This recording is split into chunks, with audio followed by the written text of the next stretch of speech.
Well, it's one thing to cut back on how much you eat if you're watching your waistline, but what if you couldn't afford the cost of food? According to some experts, that could soon be a reality for more and more people across the globe. A decade of high food prices. That was the warning from the United Nations as well as the OECD last week. Now, prices could soar by as much as 30%, and not to mention that's already on top of a 40% spike in global prices over the past year. Now, with figures like that, it's no surprise that food security is at the top of the G20 agenda. Agriculture ministers are meeting in Paris right now to figure out just how to tackle the price hikes. But solutions, of course, demand an understanding of the problem. And unfortunately, it's unclear whether global officials fully get what's behind the spike in food costs. Of course, our next guest might have a clue. His name is Daniel Dicker, and he's a senior contributor of TheStreet.com. He's also the author of this book here, The Oil's Endless Bid, Taming the Unreliable Price of Oil to Secure Our Economy. Daniel, thank you so much for speaking with us. Now, when you look at the problem of hunger and food inflation, in your view, is this a production problem, we're not making enough of the stuff, or a political problem?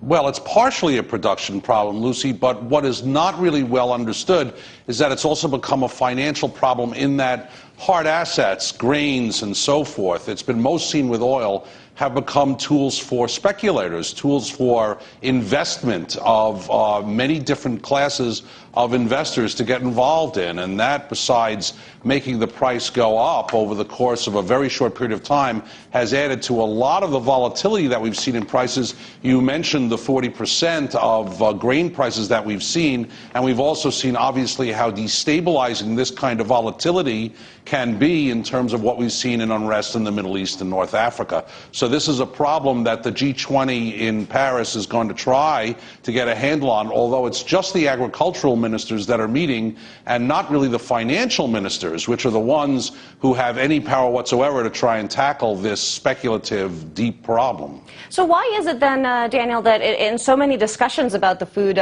price issue, we see folks emphasizing, weather events and production and failed agricultural policies? You don't really see anyone talking about the commodity, the commoditization and the financialization of food and the speculation that's involved here. Explain that, and if you can just do that in a really simple way so our viewers who aren't financial experts could really understand how this works. Right, and two reasons that happens is, one, obviously there is a theater game going on Wall Street trying to dissuade people. Now remember that there have been all sorts of geological and environmental issues. We've had, this year we've had droughts in Russia, we've had flooding in Australia and other things. But these things have happened through time. It's been sort of a way to alibi what's been going on in food prices, particularly to people not here in the United States who don't spend a significant portion of their incomes on food, but particularly in those countries that we've seen have had such unrest where 50, 60, sometimes 80% of the money that they have goes into just basic foodstuffs. So there has been a need for a sort of a disconnect from what has been going on in the financial markets, particularly over the last 5 years. The up and down spiking we've seen in corn and wheat prices, we saw it in '08, and we're seeing it again this year.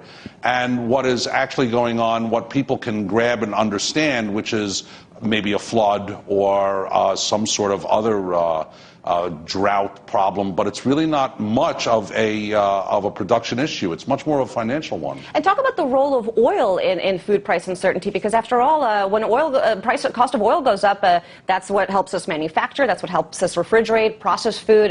It's all really intertwined. Explain that for us. Indeed, it is the most important input cost to food, not only for the farming, but as you say, for processing. Literally, and in the financial markets, nothing is more important than energy costs in terms of corporate growth and profitability.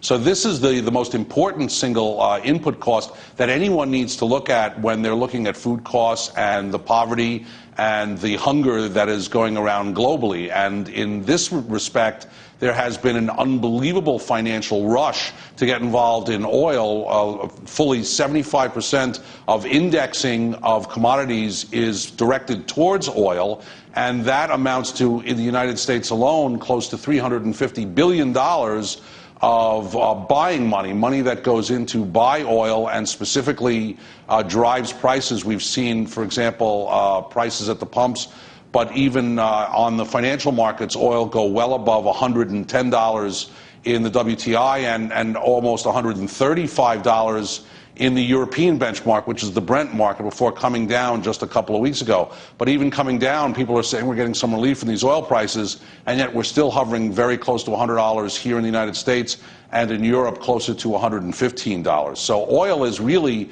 one of the major catalysts, along with what we talk about biofuels, that has been charging the commodity trade in wheat, in corn, in rice, and other grains. All right. Well, a lot of interesting details there. I really do appreciate your time. That was Daniel Dicker, senior contributor.